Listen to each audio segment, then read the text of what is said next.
আসসালামু আলাইকুম। আশা করছি তোমরা সবাই ভালো আছো। প্রিয় শিক্ষার্থীরা, আজকে আমরা সপ্তম শ্রেণীর গণিত বই থেকে অনুশীলনী 2.1 এর ম্যাথ সলভ করব। এর আগের ভিডিওতে আমরা 2 পর্যন্ত করেছিলাম। আজকে 3 থেকে স্টার্ট করব।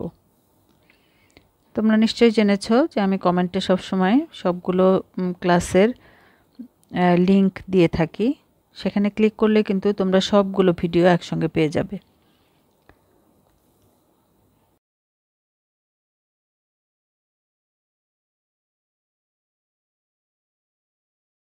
তাহলে 3 নম্বরে দেখো কি বলা হয়েছে, শূন্য স্থান পূরণ করো। দেখো এটা যেহেতু সমানুপাতের চ্যাপ্টার, তাহলে এখানে দেখো অনুপাত দেয়া আছে, আর এই যে এখানে আছে ফাঁকা। এইখানে কি হবে শূন্যস্থানে? তো আমরা যেহেতু জানি প্রথম রাশি ইস্টু দ্বিতীয় রাশি সমানুপাত তৃতীয় রাশি ইস্টু চতুর্থ রাশি, তাহলে এভাবে যদি আমরা লিখে নেই তাহলে কিন্তু ইজিলি এগুলো বের করতে পারবো। ঠিক আছে, সমাধান করলে পেয়ে যাব আমরা এর ভিতরে কি হবে।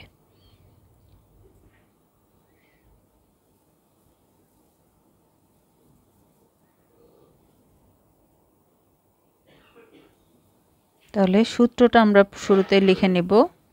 আমরা জানি প্রথম রাশি ইস্টু দ্বিতীয় রাশি, এখানে সমানুপাতের চিহ্ন দিতে পারি, আবার ইকুয়াল টু দিতে পারি। তৃতীয় রাশি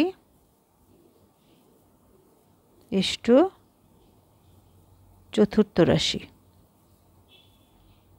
রাশি মানে এই যে এটা যেটা দেয়া আছে এখানে।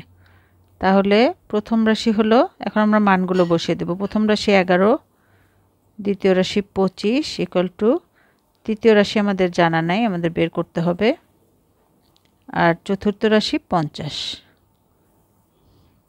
তাহলে আমরা দেখো এই সবগুলো 11, 25, 50 আমরা এখানে বসিয়ে দিলাম। এখন আমরা এটার মান বের করব। তোর অনুপাত মানেই হলো ভাগ, 11/25 সেভাবে লিখতে পারি আমরা। আর এখানে তৃতীয় রাশি ভাগ 50। তাহলে দেখো এখন বজ্র গুণন করব, এটার সাথে এটা গুণ করব, আর এই যে এটার সাথে এটা গুণ করব। তাহলে 25 গুণন তৃতীয় রাশি ইকুয়াল টু 11 গুণন 50। তাহলে তৃতীয় রাশি সমান কি হবে? এই 25টাকে আমরা ডান পাশে নিয়ে যাব, তো যেহেতু গুণ অবস্থায় আছে এখানে গিয়ে ভাগ হয়ে যাবে। এখন দেখো 25 দিয়ে যদি এটাকে কাটাকাটি করি তাহলে তৃতীয় রাশি আমরা পেয়ে গেলাম 22। অতএব এই যে শূন্যস্থানে কি হবে, ড্যাশ ইকুয়াল টু 22। এটাই উত্তর। আশা করছি তোমরা বুঝতে পেরেছো। তো দেখো এই যে এই একটা ফর্মুলা, এটা যদি আমাদের জানা থাকে তাহলে কিন্তু এখানকার সবগুলো আমরা এক এক করে বের করে নিতে পারবো। তাহলে চলো পরেরটা দেখে নেই, খ নাম্বারটা।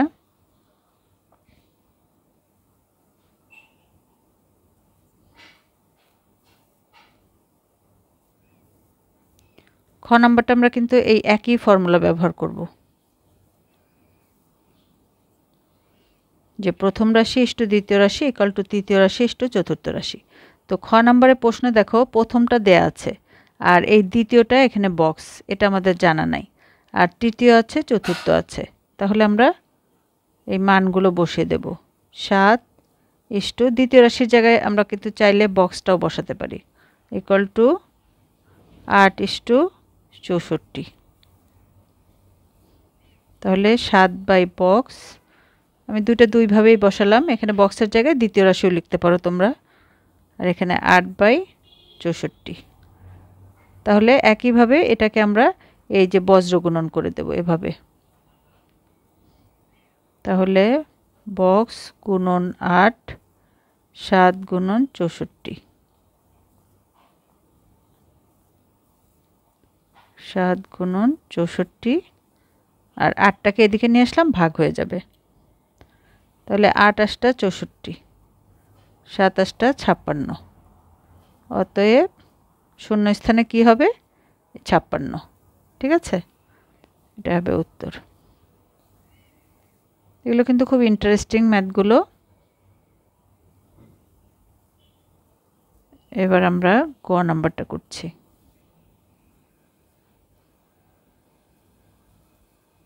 এই একই ফর্মুলা যেহেতু করছি সেহেতু আমি ফর্মুলাটা একইভাবে রেখে দিচ্ছি। দেখো এখানেও এই যে প্রথমটা দেয়া আছে, দ্বিতীয়টা আছে, তৃতীয়টা আছে, চতুর্থটা নাই, তার মানে এটা আমাদেরকে বের করতে হবে। তাহলে আমরা সবগুলো মান বসিয়ে দেই।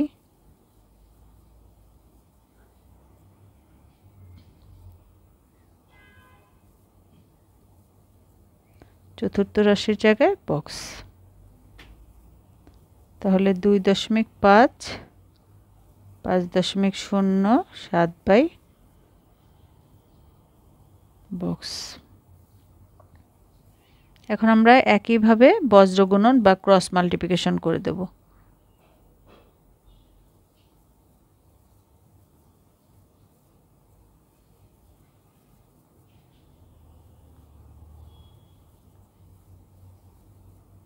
তাহলে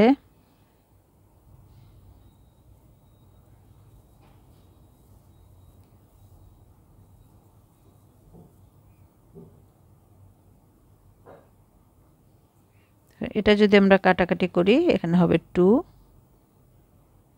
= 14, তো বক্স = 14, এটাই হবে উত্তর। আশা করছি তোমরা বুঝতে পেরেছ। তো যেখানেই থাকুক, যেটাই বের করতে হোক, ফর্মুলা কিন্তু আমাদের একটাই, সেজন্য কিন্তু আমি একটা ফর্মুলাই থেকে তোমাদের সবগুলো দেখিয়ে দিচ্ছি।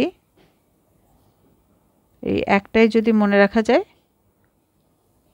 আমরা সবগুলো ইজিলি সলভ করতে পারবো। এখানে দেখো কোনটা দেয়া নাই, প্রথমটা আছে, দ্বিতীয় আছে, তৃতীয়টা দেয়া নেই, চতুর্থ আছে। 1/3 1/5 বক্স 7/10। তাহলে এটাকে আমরা ভাগ আকারে লিখে নেব।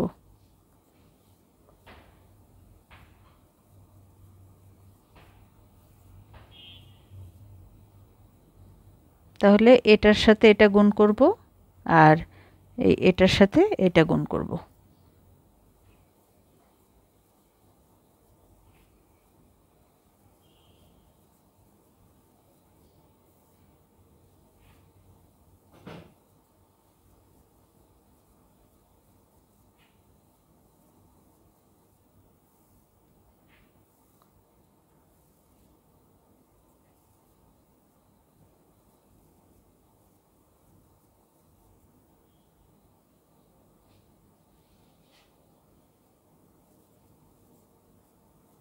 ভাগটা গুণ আকারে হয়ে গেল, তাহলে 5 দুগুণে 10, তাহলে এটা হবে 7/6। অতএব এটাই হবে উত্তর।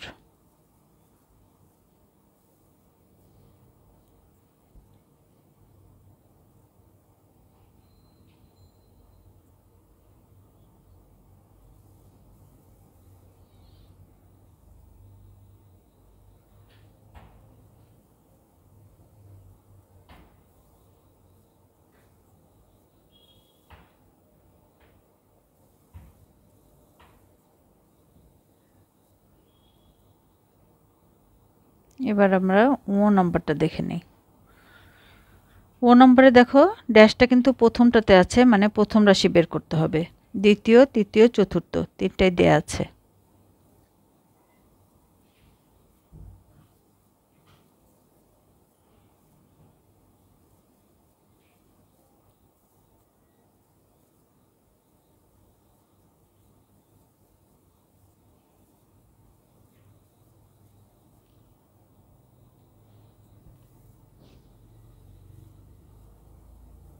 তাহলে আমরা বজ্র গুণন করে দিচ্ছি।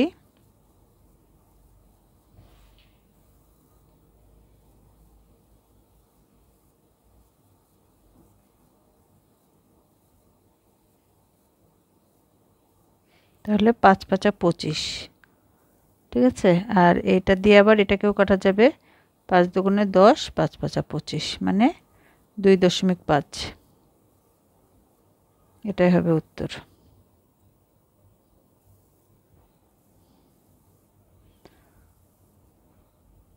তাহলে 3 নাম্বারটা আমাদের কমপ্লিট হয়ে গেল। এবার আমরা 4 নাম্বারে চলে যাব।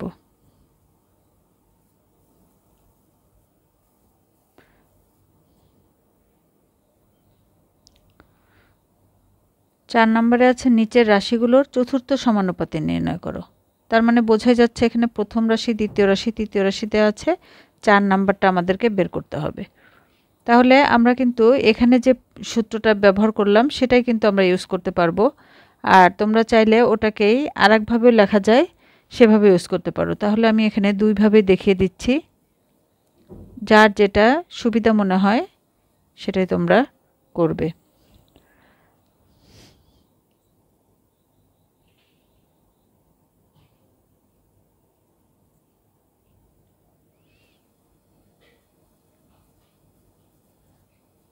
আমরা জানি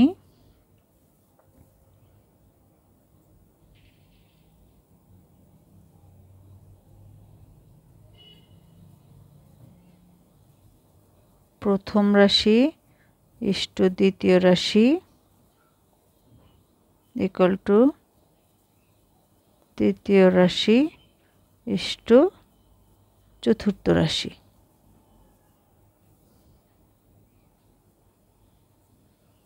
তাহলে এখানে যদি আমরা এক এক করে মানগুলো বসিয়ে দেই, 5:7 ইকুয়াল টু 10:চতুর্থ রাশি।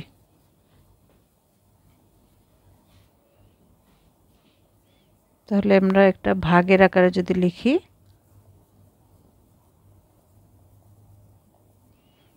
এখন আমরা এটাকে বজ্র গুণন করে দিব। 5-এর সাথে এটা গুণ, আর এই 7-এর সাথে 10 গুণ করব।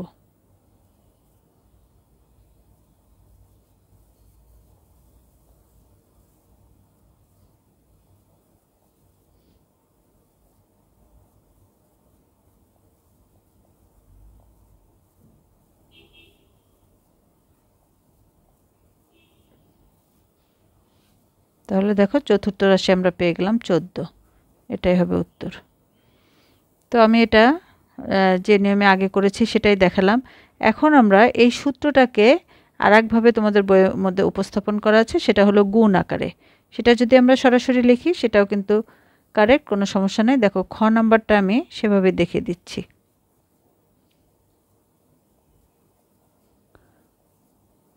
আমরা জানি, এখন আমি জাস্ট ফর্মুলাটাকে আরেকভাবে লিখছি। প্রথম রাশি গুণন চতুর্থ রাশি ইকুয়াল টু দ্বিতীয় রাশি গুণন তৃতীয় রাশি। তাহলে দেখো এখানে আমাদের চতুর্থ তো দেয়া নাই, আমাদের বের করতে হবে প্রথম, দ্বিতীয়, তৃতীয় দেয়া আছে। তাহলে প্রথম হলো 15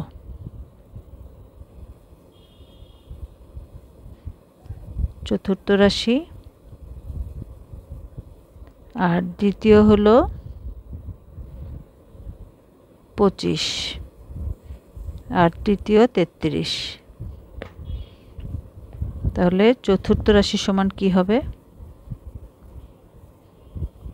25 গুণন 33, 15টাকে এদিকে নিয়ে আসবো আমরা, ভাগ হয়ে যাবে। 5×5 = 25, 3×5 = 15, আবার 3×11 = 33। তাহলে উপরে হলো 5 গুণন 11 মানে 55। তাহলে চতুর্থ রাশি আমরা পেয়ে গেলাম 55। তো দেখো এটাই যদি আবার খ নাম্বারটা যদি আবার একইভাবে এই নিয়মে করো, এই ফর্মুলায় বসিয়ে, তাহলে কিন্তু একই রেজাল্ট আসবে। তো তোমাদের কাছে কোন নিয়মটা, কোন ফর্মুলাটা বেশি ইজি মনে হয়, কে কোনটা ফলো করছো কমেন্টে আমাকে জানাতে ভুলো না। আর চ্যানেলটিতে যারা নতুন তারা সাবস্ক্রাইব করে রাখো। আর তোমাদের সাবস্ক্রিপশনে চ্যানেলটি অনেক মানুষের মধ্যে রিচ করবে, তাতে করে সবাই উপকৃত হবে এবং চ্যানেলটি অনেক দূর এগিয়ে যাবে। এবার আমরা গ নাম্বারটা সলভ করব।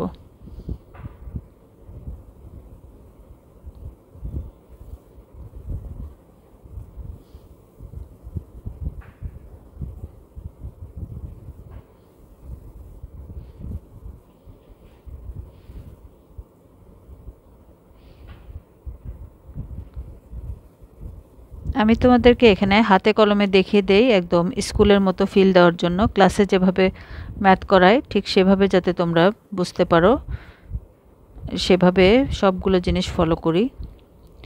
এখন দেখো আমি একই ফর্মুলা ইউজ করব গ নাম্বারে, তাহলে 16, 24, 32। প্রথম হলো 16, দ্বিতীয় হলো 24, তৃতীয় 32 আর চতুর্থ হলো আমাদের জানা নাই। তাহলে অনুপাত মানে ভাগ 32/চতুর্থ রাশি। তাহলে এখন আমরা এই যে বজ্র গুণন করে দেব, 16 গুণন চতুর্থ রাশি 24 গুণন 32।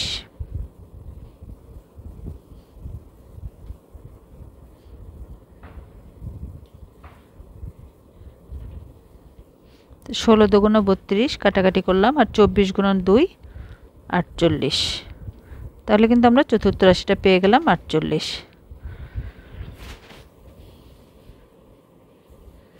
এখানে আমি চতুর্থ রাশি বলছি, এখানে বের করতে বলেছে চতুর্থ সমানুপাতি, একই কথা, কোনো প্রবলেম নাই। তোমরা এখানে উত্তরে গিয়ে চতুর্থ সমানুপাতি এত এটাও লিখতে পারো। এবার আমরা ঘ নাম্বারটা সলভ করি।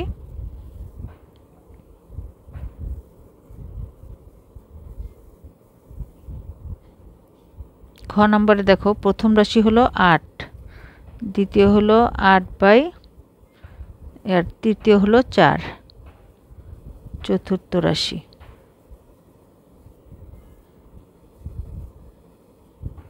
তাহলে এটাকে আমরা এই যে 8 দুগুণে 16 আর একে 17, 17/2 লিখতে পারি।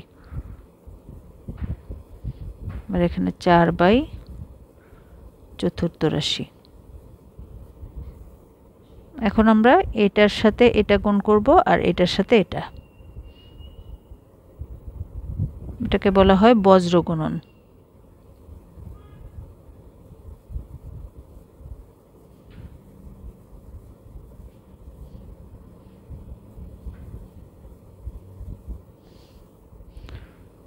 তাহলে দেখো চতুর্থ রাশি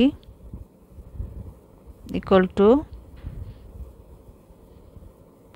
এই যে 8 এখানে গুণ অবস্থায় আছে, তাহলে 8টাকে যখন আমরা এই দিকে নিয়ে যাব, ডান পাশে নিয়ে যাব, তাহলে এটা কিন্তু ভাগ হয়ে যাবে, মানে নিচে বসবে এই 8।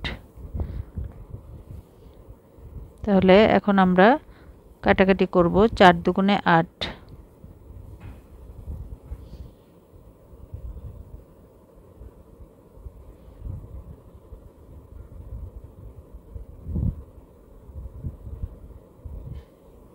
তাহলে 17/4।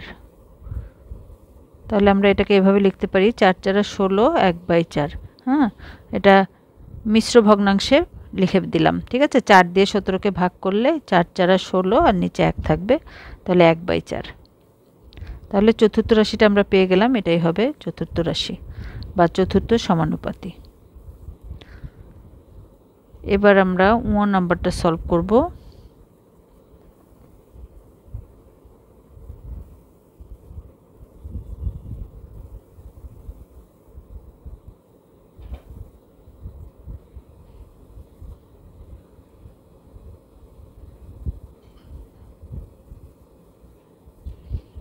এই ফর্মুলাটার সুবিধা কি, তোমরা নাম্বারগুলো পরপর ঝটপট বসিয়ে দিতে পারবে। আর ওটাতে একটু আরেকটা ফর্মুলা যেটা দেখালাম, ওটার মধ্যে জাস্ট তোমাদের একটু খেয়াল করে বসাতে হবে যে কোনটা বসাচ্ছ, কারণ আগে পরে বসাতে হয়, আকপিছ হয়ে গেলে কিন্তু আনসার ভুল আসবে।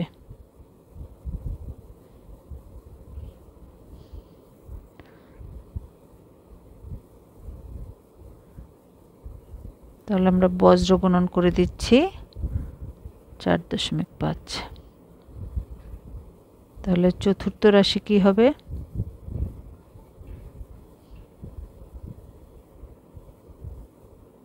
তাহলে 5 দিয়ে যদি কাটাকাটি করি 0.9,